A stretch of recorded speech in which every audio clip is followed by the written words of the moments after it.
Assalomu alaykum hurmatli brifing ishtirokchilari, assalomu alaykum hurmatli vatandoshlar. Farg'ona viloyati So'x tumani Yoshlar ishlari bo'limi tomonidan 2024-yil davomida amalga oshirilgan ishlar yuzasidan qisqacha ma'lumot bersak. Davlatimiz rahbari tomonidan yoshlarga berilayotgan e'tibor, vatanimiz taraqqiyoti va uning kelajakka berilgan e'tibor sifatida e'tirof etiladi. Respublikamizda yoshlarga oid davlat siyosatini amalga oshirish negizida o'sib kelayotgan barkamol avlod kelajagi mujassam. So'nggi yillarda yoshlarning intellektual va ijodiy salohiyatini namoyon qilish, ularning fuqarolik javobgarligini va olib borilayotgan islohotlarga daxldorligini oshirish borasida ulkan ishlar amalga oshirildi. Yoshlar manfaatlarini himoya qilish, ularni har tomonlama qo'llab-quvvatlash, iqtidor va iste'dodlarni namoyon qilish, faol va tashabbuskor yoshlarni rag'batlantirish, ularning orzu-istaklarini ro'yobga chiqarish maqsadida bizning So'x tumanimizda ham 2024-yil davomida e'tiborga molik ishlar amalga oshirildi. Amalga oshirilgan ishlar yuzasidan umumiy statistik ma'lumot. So'x tumanida 27 ta mahalla mavjud bo'lib, umumiy aholi soni 86.276 nafarni tashkil etadi. Shundan 14-30 yoshdagilar 23.436 nafarni, ya'ni 11.238 nafari xotin-qizlarni tashkil etadi. Shundan yoshlarga oid ko'rsatkichlar. Yoshlar balansi asosida 2024-yilda 20.836 nafar yoshlarning 14-30 yosh, 11.221 nafari 53.4% yaxshi, 9.004 nafari 43.2% o'rtacha va ularning 611 nafarini 3% ni og'ir toifadagi yoshlar tashkil etadi. Og'ir toifadagi yoshlar bilan ishlash yo'nalishida 2024-yilda ham davlat rahbarining tashabbusi bilan yoshlar siyosati bo'yicha ishlarning mahallada amalga oshirishda ustuvor yo'nalish sifatida asosiy e'tibor yoshlar bilan individual ishlash, e'tiborga muhtoj yoshlarning muammolarini bartaraf etish, ularning bandligini ta'minlashga qaratildi. Xususan, O'zbekiston Respublikasi Prezidentining O'zbekiston 2030 strategiyasi yoshlar va biznesni qo'llab-quvvatlash yilida amalga oshirishga oid davlat dasturi to'g'risidagi PF 37-son farmonining 1-bandida keltirilgan topshiriqqa asosan og'ir toifadagi yoshlar nomma-nom biriktirilayotgan rahbarlarga mahallalardagi iste'dodli va iqtidorli yoshlarni ham nomma-nom biriktirish amaliyoti joriy etish belgilandi. Shunga ko'ra, belgilangan vazifalar ijrosini ta'minlash maqsadida 2024-yilda 611 nafar og'ir toifadagi yoshlar balansi asosida 27 nafar mahalliy ijro etuvchi hokimiyat organlari, davlat ishtirokidagi korxona va tashkilotlar rahbarlariga biriktirildi. Ma'lumot uchun, tuman darajasida 27 nafar rahbarlarga 611 nafar og'ir toifadagi yoshlar mas'ul rahbarlarga mahalla kesimida biriktirildi. Ular bilan manzilli ishlash bo'yicha tuman, sektor va mahallalar kesimida yo'l xarita ishlab chiqildi. Hozirga qadar mas'ul rahbarlar tomonidan o'zlariga biriktirilgan 611 nafar yoshlar bilan uchrashuv va muloqotlar o'tkazdi. Uchrashuvlar davomida 611 nafar yoshlarning 297 ta ijtimoiy, iqtisodiy muammolari aniqlanib, 2024-yil yakuniga qadar ularning 285 nafariga muammoli yoshlarga nisbatan 95.9% turli xil yo'nalishlarda amaliy yordamlar ko'rsatildi. Jumladan, ishga joylashtirilganlar 33 nafar, tadbirkorlik uchun kredit ajratganlar 2 nafar, asbob uskuna uchun 17 nafar, kasb-hunarga o'qitilganlar 16 nafar, kontrakt to'lovi to'laganlar 1 nafar, davolanish 1 nafar, oziq-ovqat mahsulotlari 13 nafar, boshqa turdagi yordamlar 9 nafar. Toifadan chiqarilganlar 169 nafar. Otaliqqa olingan yoshlar bilan ishlash yo'nalishida Davlat rahbarining 2024-yil 12-yanvar kuni o'tkazilgan Xavfsizlik kengashining kengaytirilgan yig'ilishida yoshlar masalasiga alohida to'xtalib, huquq, tartibot va mudofaa organlariga 4 million yoshlarni biriktirib, ularni otaliqqa olish hamda yoshlar bilan manzilli ishlash tizimini tashkil etish bo'yicha bir qator vazifalar belgilab berildi. Berilgan topshiriqqa asosan 2024-yil davomida tuman bo'yicha 8924 nafar yoshlar huquq tartibot va mudofaa organlari hamda ularning qo'yi bo'limlari xodimlariga taqsimlanib, shaxsan otaliqqa olinishi va kafil bo'lishi orqali ularda vatanparvarlik jamiyati, hayotga daxldorlik va qonunga hurmat kabi ezgu tuyg'ular shakllantirishiga erishilmoqda. Xususan, Mudofaa boshqarmasining 42 nafar xodimi birinchi sektor hududidagi 6 ta mahalladagi 2190 nafar yoshlarga biriktirildi. Tuman prokuraturasining 4 nafar hamda favqulodda vaziyatlar boshqarmasi So'x tumani bo'linmasining 5 nafar xodimi ikkinchi sektor hududidagi 9 ta mahalladagi 1762 nafar yoshga biriktirildi.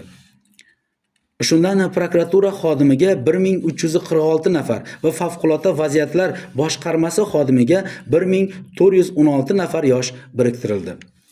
Tuman ichki ishlar bo'limining 5 nafar xodimi 3-sektor hududidagi 5 ta mahalladagi 1787 nafar yoshlarga biriktirildi.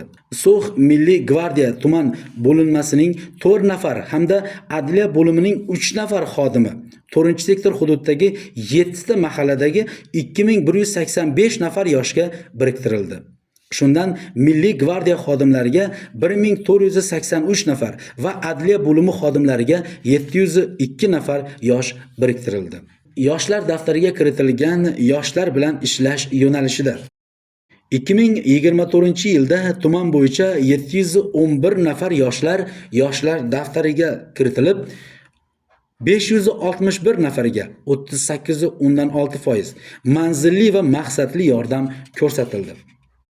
Yoshlar daftari elektron platformasiga 2024-yil davomida 350 ta arizalar kelib tushgan. Shundan 285 tasi, ya'ni 81.4% ga mahalladagi yoshlar yetakchilari hamda mahalla yetiligining kollegial qaroriga asosida ijobiy tavsiyanoma berilgan.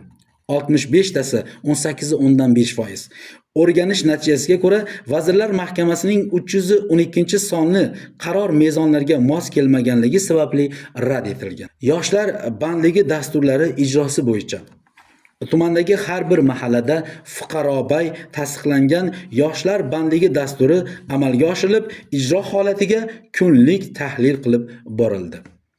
2024-yil boshida xatlov natijalariga asosan So'x tumani yoshlar ishlari bo'limi tomonidan 486 nafar ishsiz yoshlarning nomma-nom ro'yxati shakllantirilib, ularning bandligini ta'minlash yuzasidan bandlik dasturi ishlab chiqildi va sektor rahbarlari tomonidan tasdiqlangan. Mahallalardagi otaliqqa olingan yoshlar bilan ishlash uchun biriktirilgan mas'ul xodimlar, hokim yordamchilari bilan hamkorlikda 486 nafar ishsiz yoshlardan 486 nafar, ya'ni 100% yoshlarga yordam ko'rsatildi. Jumladan 211 nafari doimiy ish o'rinlariga joylashtirildi. 81 nafari kasb-hunarga o'qitildi. 104 nafariga yer maydoni ajratildi. 35 nafariga subsidiya asosida asbob uskuna ajratildi. 55 nafariga 1 milliard 213 million so'm imtiyozli kreditlar ajratildi. Mehnat bozoriga kirib kelishi kutilayotgan 730 nafar maktab bitiruvchilarining fuqarobay bandligini ta'minlash bo'yicha mahalla kesimida manzilli tarmoq rejasi ishlab chiqilib, tasdiqlandi hamda ijroga qaratildi. Bugungi kunga qadar 644 nafar 88% bitiruvchilarning bandligi ta'minlandi. Bundan tashqari, davlat rahbari topshirig'iga asosan Uychi tumani tajribasi asosida yoshlar bandligini ta'minlash yuzasidan 2024-yil 17-iyul kunidan xatlov jarayonlari tashkil etildi. Natijada 694 nafar norasmiy bandlar hamda 247 nafar ishsiz migratsiyadan va JEMdan qaytgan yoshlar aniqlandi. Yil yakuniga kelib 694 nafar norasmiy bandlarning 554, ya'ni 80% ning rasmiy bandligi ta'minlandi. Shundan 327 nafari o'zini o'zi band qilganlar, 202 nafari ishga joylashtirilganlar, 20 nafari tadbirkorni rivojlantirish uchun kredit ajratganlar. 247 nafar ishsiz migratsiyadan va JEMdan qaytganlarning 247 nafari 100% bandligi ta'minlandi.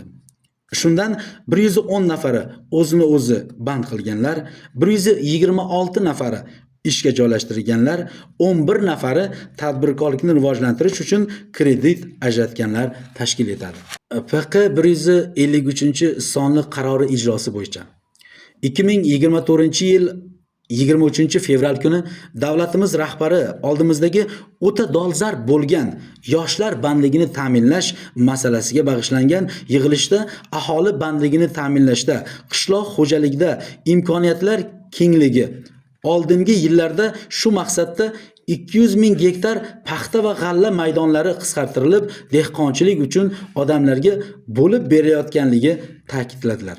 Bu yil ham ana 60 ming nafar yoshlarga 500 gektar yer maydoni ajratilishi belgilandi. Ushbu topshiriqqa asosan joriy yil 210 gektar yer maydonlari tumanimizning yoshlari uchun ajratilishi rejalashtirilgan bo'lib, bugungi kun holatiga davlat rahbarining 2024-yil 5-aprel kuni yoshlarga yer ajratish orqali ularning daromadlarini oshirish va bandligini ta'minlash, shuningdek yangi yer maydonlarini o'zlashtirish chora-tadbirlari to'g'risidagi PQ 153-sonli qarori bilan 350 nafar yoshlarga 210 gektar yer maydoni ajratib, ularning bandligi ta'minlandi. Iqtidorli yoshlarni qo'llab-quvvatlash xorijiy til va zamonaviy kasblarga o'qitish yo'nalishida. Iqtidorli yoshlarni izlab topish, iste'dodini ro'yobga chiqarish va ularni qo'llab-quvvatlashga ko'maklashish maqsadida Yoshlar ishlari agentligi tashabbusi bilan yoshlarning xorijiy tillarni bepul o'rganishlari uchun tashkil etilgan Ibrat farzandlari loyihasi doirasida So'x tumanida mahalladagi yoshlar yetakchilari tomonidan 220 dan ortiq targ'ibot ishlari tashkil etildi.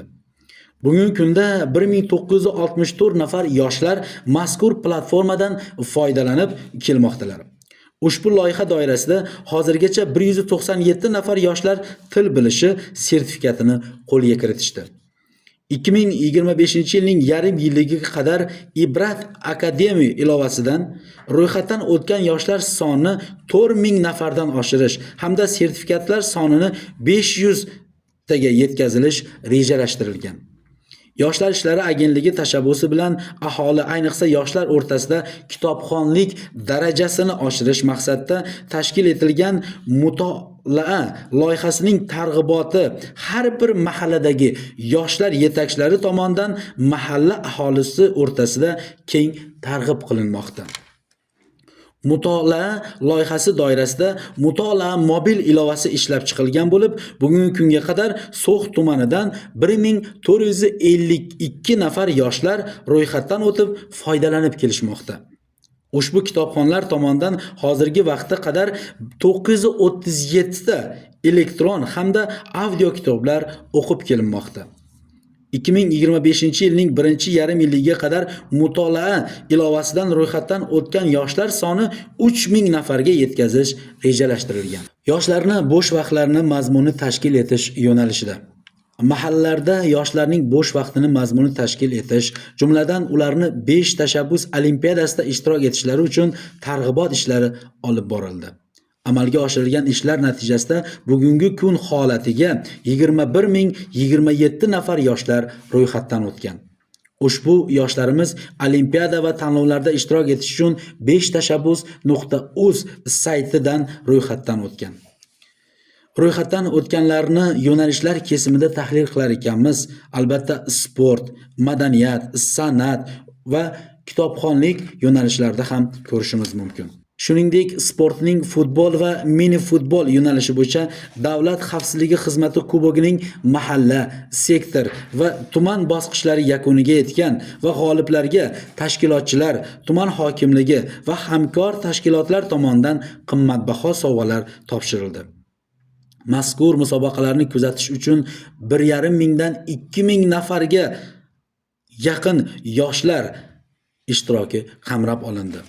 Bundan tashqari, Sebzor mahalla fuqarolar yig'ini yoshlari sportning yengil atletika turi bo'yicha Farg'ona viloyat bosqichida g'oliblikni qo'lga kiritib, respublika bosqichida S ligasida faxrli birinchi o'rinni egallashdi.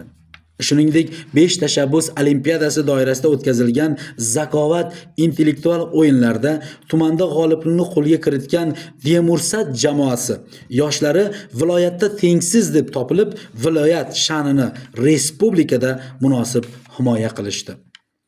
Nogironlar o'rtasida o'tkazilgan Davlat xavfsizlik xizmati kubogi viloyat bosqichida Hushyor mahallasidan istiqomat qiluvchi Rustamaliyev Manuchehr Muhammad Azizzoda faxrli 3-o'rinni qo'lga kiritdi.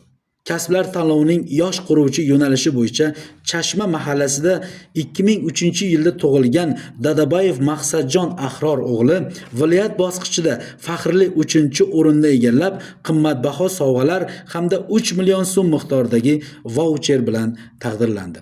Hurmatli brifing ishtirokchilari, mana sizlarga 2024-yil davomida amalga oshirilgan ishlarimiz to'g'risida qisqacha ma'lumot berdik va albatta bu raqamlar, bu ko'rsatkichlar o'sishga Yoshlar ishlari So'x tuman bo'limi albatta harakat qilishadi va yaxshi natijalarni qo'lga kiritishga rejalashtirganmiz. Yoshlar ishlari So'x tuman bo'limi har doim yoshlarni qo'llab-quvvatlaydi. E'tiboringiz uchun rahmat.